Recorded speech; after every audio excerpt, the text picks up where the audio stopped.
Hello hello तू इकडे यायचं शिरपूरला नाही जायचं. कोण आहे? तू शिरपूरला नाही जायचं. आमच्याकडे यायचं.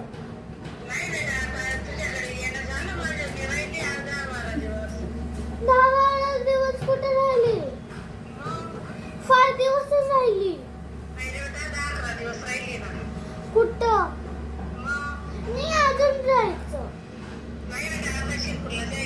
आणि परत तुझ्याकडे खूप दिवस राहिले. परत तुझ्याकडे खूप दिवस राहिले. अरे पण परी बी आहे ना तिकडं. नाही तू इकडे यायचं. नाही इकडे यायचं तू.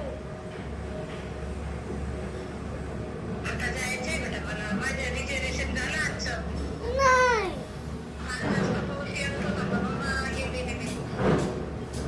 नाही जायचं.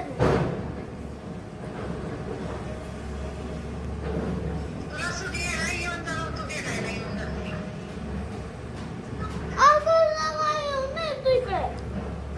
तू इकडे.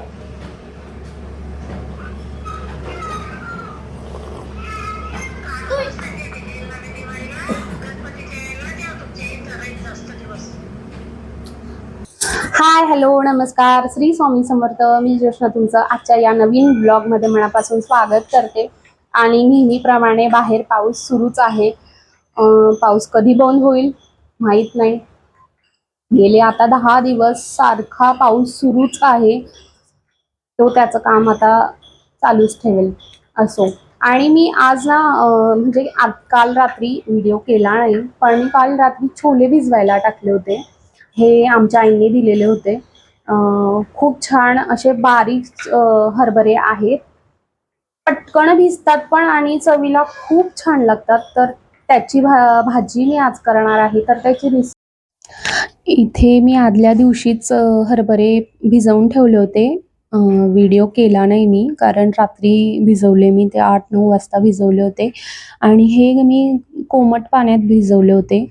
पाणी थोडंसं गरम करून घेतलं होतं, कारण बाहेरचं वातावरण फार गार होतं. पावसामुळे गार वातावरण झालंय आणि जे पिण्याचं पाणी आहे ते पण तेवढंच गार झालंय. तर गार पाण्यात टाकले असते तर कदाचित ते छान भिजले नसते. तर मी त्यांना थोडंसं कोमट पाणी केलं आणि मग त्यांना भिजवून घेतलं होतं. आणि आता इथे भाजी करताना एकदा मी स्वच्छ पाण्याने त्यांना धुवून घेतले आणि कुकरला लावले आणि याच्या 2 शिट्ट्या करून घेतल्या होत्या. जर ते पांढरे छोले पण मी करत असते, मोठे जे छोले असतात ते, तर ते करते तेव्हा त्याच्या 4-5 शिट्ट्या मी करून घेते, कारण त्यांना शिजायला थोडा वेळ लागतो. हे बारीक आणि गावरानी हरभरे होते, तर यांना 2च शिट्ट्या मी करून घेतल्या होत्या हरभऱ्याच्या.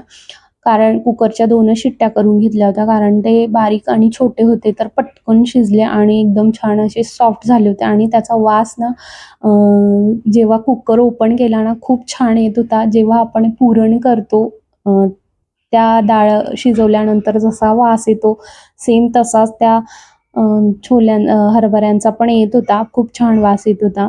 आणि इथं मी आज आहे ना अशा पद्धतीने कांदे भाजून घेत होती. मी नेहमी कांदे जेव्हा मसाल्याची भाजी करते तेव्हा ते नेहमी मी बारीक कट करून घेते, चिरून घेते आणि तव्यावर तेल टाकून त्यांना भाजून घेते. तसं केलं तरी छान लागतं. पण आज ना असं करावं वाटलं, कारण असं एकदम सकाळी बसलो होतो आणि मिस्टर आणि मी गप्पा करत होतो तेव्हा असं अचानक आठवलं की चुल्यावर जेव्हा ते कांदे भाजतात तेव्हा त्याची भाजी किती छान लागते. तर मला असं की आपण पण आज ट्राय करावं, म्हणून मी इथे आज कांदे भाजून घेतले होते. अख्खे कांदे भाजून घेतले होते आणि खोबरंही एक मोठा तुकडा मी खोबऱ्याचाही भाजून घेतला होता. आणि टमॅटोही मी थोडा भाजून घेतला होता. टमॅटोही कच्चा नाही टाकला मी, त्यालाही भाजून घेतलं. आणि जे कांदे भाजून झाले होते त्याचं काळपटपणा मी काढून घेतला वरचा आणि त्यांना मी परत थोडंसं जाडसर चिरून घेतलं आणि तव्यावर भाजून घेत होती. कारण असं कुठेतरी वाटत होते की कच्चं नको राहायला, छान असं भाजलं जायला पाहिजे. मी एकदा अख्खेही भाजून घेतले आणि नंतर कट करून त्यांना तव्यावर परत एकदा भाजून घेतले आणि टमॅटोही मी कट करून घेतला आणि भाजून घेतला. खोबरं मी भाजलं कारण खोबरं असंच छान भाजलं गेलं होतं. त्याला अक्षरशः तेल सुटत होतं, इतकं ते भाजलं गेलं होतं छान. आणि लसूणही मी त्याच कांद्यांमध्ये परतून घेत होती. साधारण मी 7-8 पाकळ्या लसणाच्या घेतल्या होत्या. खोबरं आधी बारीक करून घेतलं होतं. खोबरं जर कांद्यांबरोबर होत नाही, त्याचे तुकडे तसेच राहतात, मोठे तुकडे राहतात. तर मी आधीच खोबरं बारीक करून घेतलं होतं मिक्सरमधून. आणि इथे जे कांदा आणि टोमॅटो, लसूण जे होतं ते मी गार करायला ठेवलं होतं.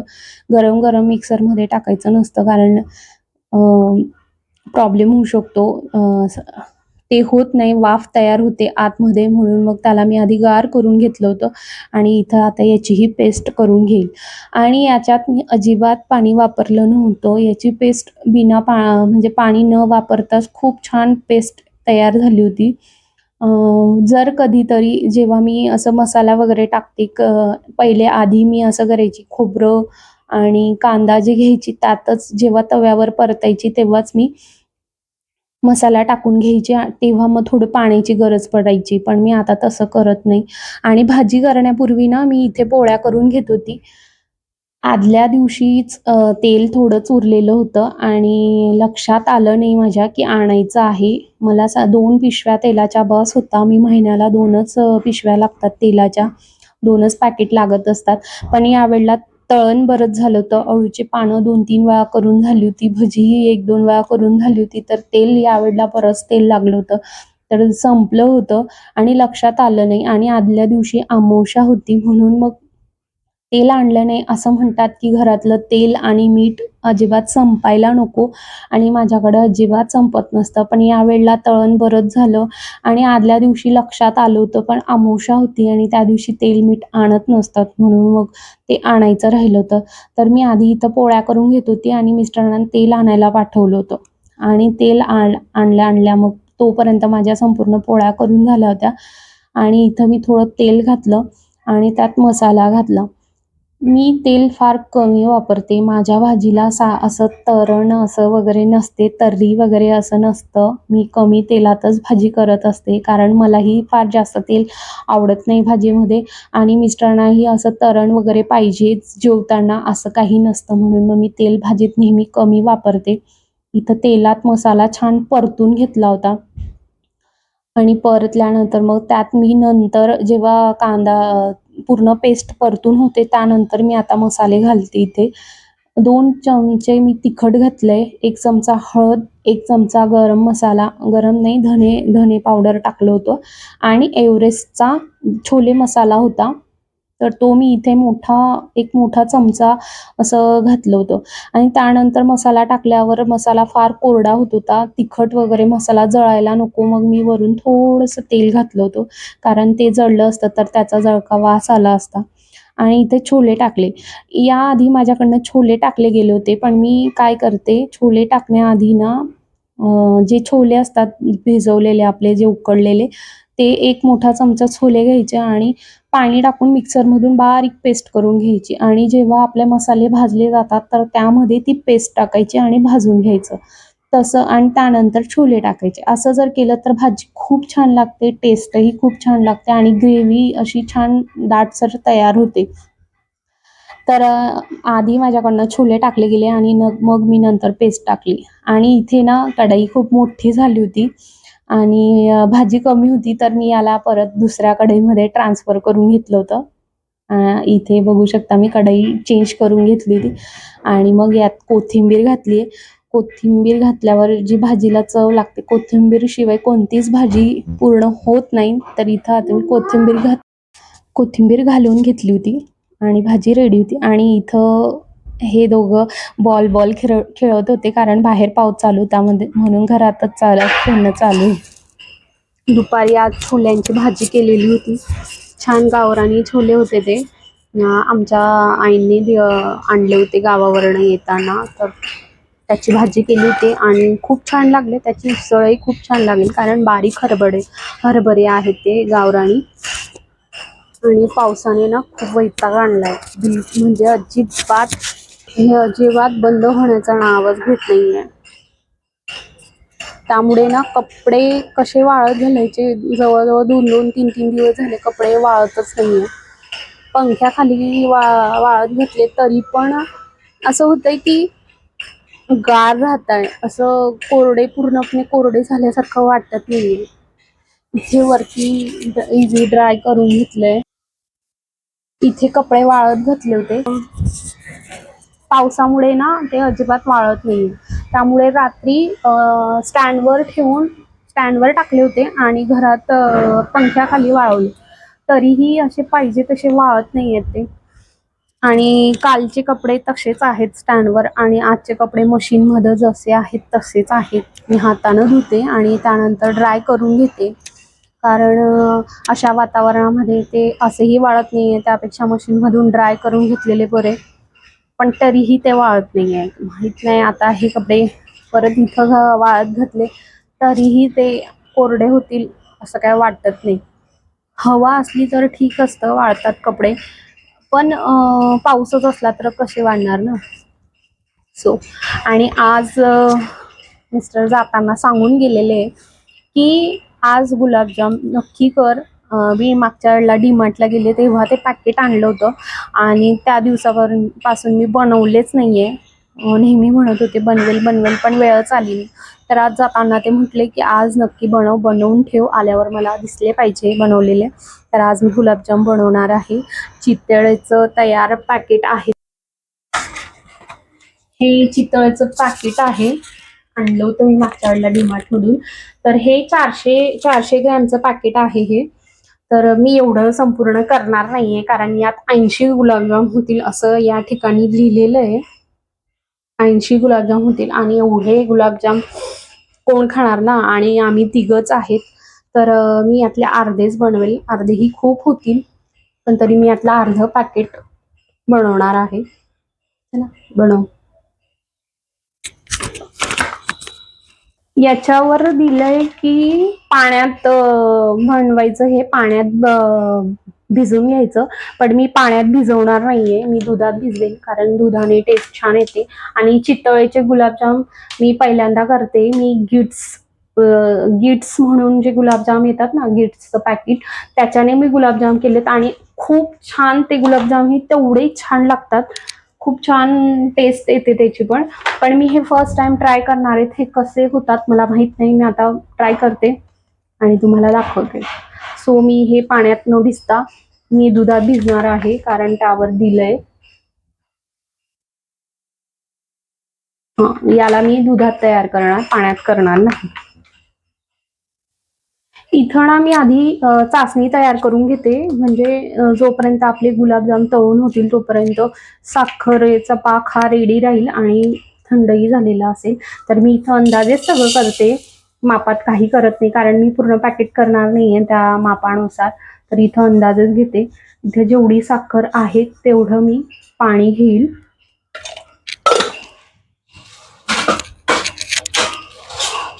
आणि त्यात इलायची ही कुटूनही टाकतात, पण कुटून काय टाकत नाहीये मी, अशीच अख्खी टाकते. त्याचा फ्लेवर उतरेल जर सुरुवातीलाच टाकलं तर छान. जोपर्यंत पाक तयार होईल तोपर्यंत त्याची चव, त्या टेस्ट, फ्लेवर त्याच्यात उतरलेला असेल.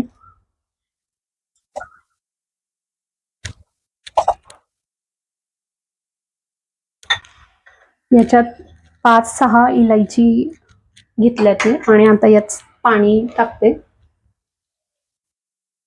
याच्यात मी अर्धच्या खाली, म्हणजे एक लेअर असं,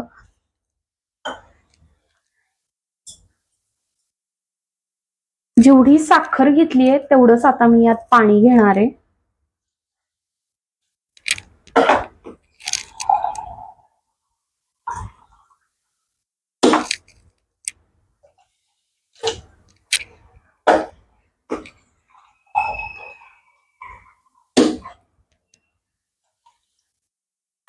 याच्यात मी 2 ग्लास पाणी घेतलंय.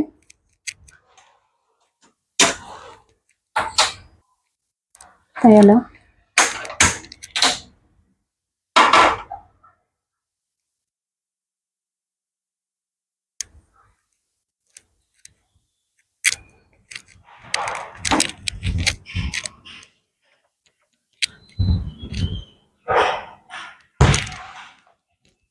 केसर नाहीच आहे.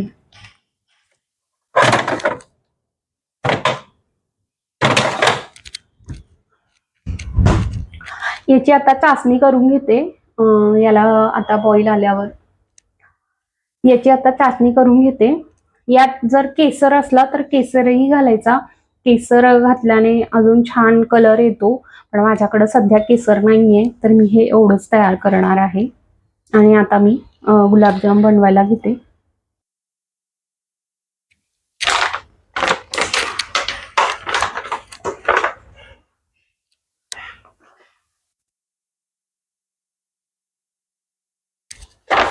मी अर्धच पॅक घेतलंय.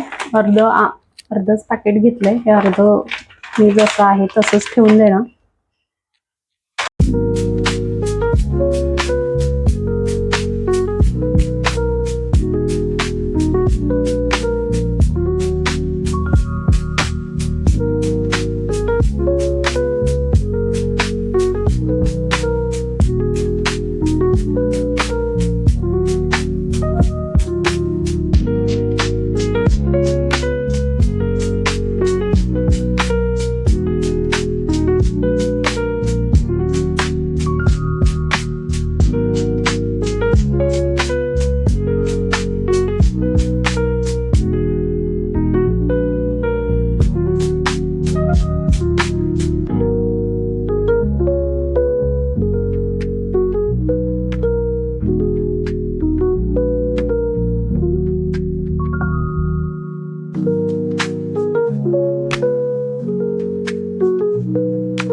अजून पाक तयार नाहीये.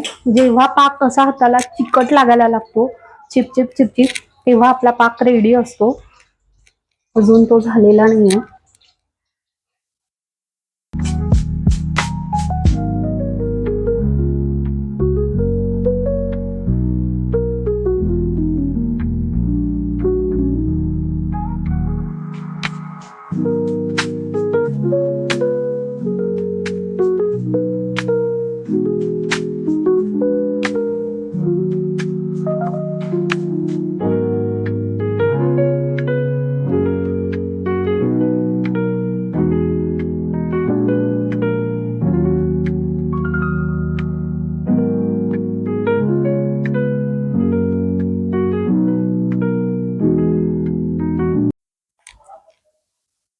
इथे आता गुलाबजाम तयार आहेत. 2-3 बाकी आहेत, पण तरी तूप गरम झालंय.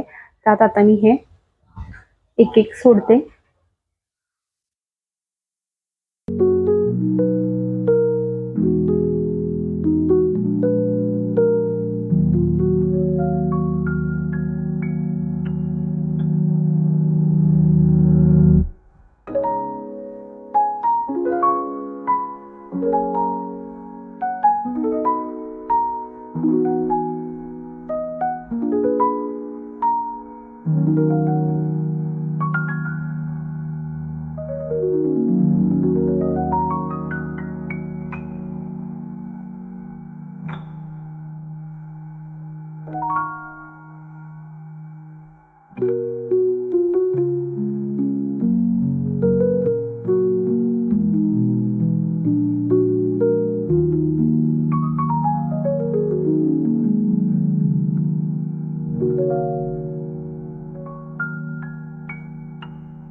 गुलाबजाम तळून रेडी आहेत आणि आता याला मी पाकामध्ये सोडते आणि जे उरलेले गुलाबजाम आहेत ते पण तळून घेते. आणि गुलाबजाम बघू शकता खूप छान तळून तर खूप छान झाले होते, अजिबात क्रॅक वगैरे गेलेला नव्हता. आणि इथे गुलाबजाम तयार करून रेडी आहेत. मी सगळे गुलाबजाम असे पाकात छान भिजवले होते आणि खूप दिसायला तर खूप छान दिसत होते. आणि असं ना काही वेळा काय होतं, पॅकेटचे गुलाबजाम केले की क्रॅक जातात किंवा ते फुटतात, असं दिसायला छान दिसत नाही. पण हे गुलाबजाम खूप छान झाले होते. आणि मी रोणीतला टेस्ट करायला देणार आहे, तर तो माझ्याकडं केव्हाचा येत होता की झाले रेडी, झाले रेडी. पण भिजायला त्याला वेळ लागतात. अर्धा 1 तास मी त्याला पाकात तसेच ठेवले होते. आणि त्यानंतर मी इथं चेक करून घेत होती की ते झालेत का नाही. आणि इथं गुलाबजाम खूप छान असं पूर्ण सोक झालं होतं, पाक पूर्ण सोक झालं होतं गुलाबजाममध्ये आणि सॉफ्ट झाला होता. तर इथे मी टेस्ट करून बघत होते की टेस्ट कशी झाली आहे. दिसायला छान दिसत होता आणि पूर्ण सोकही झाला होता आणि खाल्ल्यानंतर खूप छान लागत होता. टेस्ट खूप छान होती झालेली. आणि मी रोणीतला देत होते टेस्ट करायला, कारण तो डायरेक्ट तोंडावर सांगत असतो चांगलं आहे नाही आहे. तर इथं मी त्याला टेस्टला देत होती. त्याने जर ओके केलं म्हटल्यावर ओके आहे त्याला. त्याने जर सांगितलं छान आहे तर ते नक्कीच छान झालेलं असतं. सो आजचा व्हिडिओ तुम्हाला कसा वाटला नक्की कमेंट करून सांगा. आणि लाईक, शेअर, सबस्क्राईब करायला विसरू नका. आणि हे चितळेचे गुलाबजाम पण तुम्हाला कसे वाटले तेही नक्की सांगा. बाय.